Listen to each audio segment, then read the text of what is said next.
ನಮಸ್ಕಾರ. ಮಧುರ ಮಾರ್ಗ ಯೂಟ್ಯೂಬ್ ಚಾನೆಲ್ನ 21 ದಿನದ ಅನುಷ್ಠಾನದ ಮೊದಲನೇ ದಿನಕ್ಕೆ ತಮ್ಮೆಲ್ಲರಿಗೂ ಆತ್ಮೀಯವಾದಂತಹ ಸ್ವಾಗತ.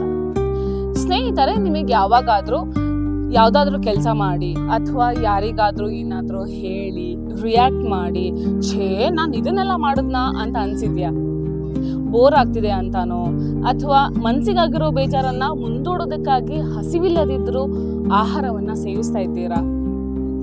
ಕಂಟಿನ್ಯೂಸ್ ಆಗಿ ಮೊಬೈಲ್ ಫೋನನ್ನ ಬಳಸ್ತಾ ನಿಮ್ಮನ್ನ ನೀವು ಮರಿತಾ ಇದ್ದೀರಾ? ಕೆಲವೊಂದು ವಿಚಾರಗಳನ್ನ ನುಡಿಗಳನ್ನ ನಾವು ನಮ್ಮ ಅರಿವಿಲ್ಲದೆ ಆಡ್ತಾ ಇದ್ದೀವಿ. ಇದರಲ್ಲಿ ಎಷ್ಟೋ ವಿಚಾರ ನಿಮಗೆ ರಿಲೇಟ್ ಆಗ್ತಿದೆ ಅಂತ ಅಂದ್ರೆ ನೀವು ಫಸ್ಟ್ ಸ್ಟೇಜ್ ಆಫ್ ಟ್ರಾನ್ಸ್ಫಾರ್ಮೇಶನ್ ನಲ್ಲಿ ಇದ್ದೀರಾ ಅಂತ ಅರ್ಥ.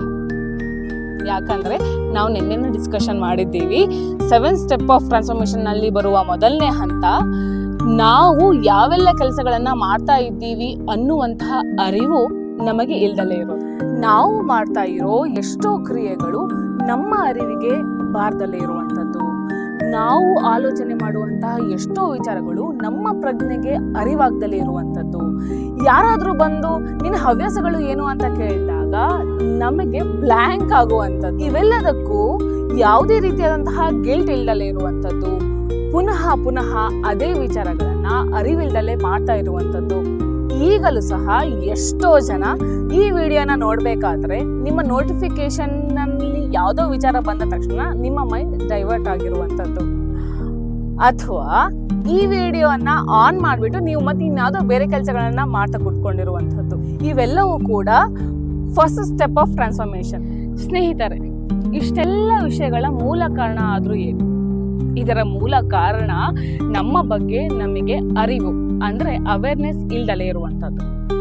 ಸೊ ಡಿಯರ್ ಫ್ರೆಂಡ್ಸ್, ನಾವು ಅನುಷ್ಠಾನಕ್ಕೆ ತರಬೇಕಾಗಿರುವಂತಹ ಸ್ಟೆಪ್ ಆಫ್ ಟ್ರಾನ್ಸ್ಫಾರ್ಮೇಶನ್ ನ ಮೊದಲನೇ ಹಂತ ಅವೇರ್ನೆಸ್. ಹಾಗಿದ್ರೆ ನಾವು ನಮ್ಮ ಅರಿವನ್ನ ಜಾಸ್ತಿ ಮಾಡ್ಕೊಳ್ಳೋದಾದ್ರೂ ಹೇಗೆ? Very simple.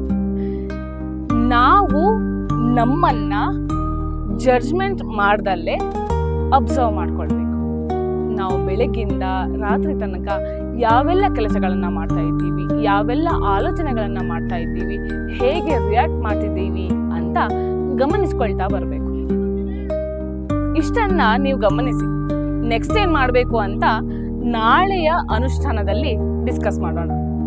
ಮತ್ತೆ 21 ದಿನದ ಅನುಷ್ಠಾನದ 2ನೇ ವಿಡಿಯೋದಲ್ಲಿ ನಿಮಗಾಗಿ ನಾನು ಕಾಯ್ತಾ ಇರ್ತೇನೆ. ನಾಳೆ ಬೆಳಿಗ್ಗೆ ಸರಿಯಾಗಿ 10 ಗಂಟೆಗೆ ನಿಮ್ಮ ಮುಂದೆ ಮಧುರ ಮಾರ್ಗ ತಂಡ. ಮತ್ತೆ ಭೇಟಿಯಾಗೋಣ.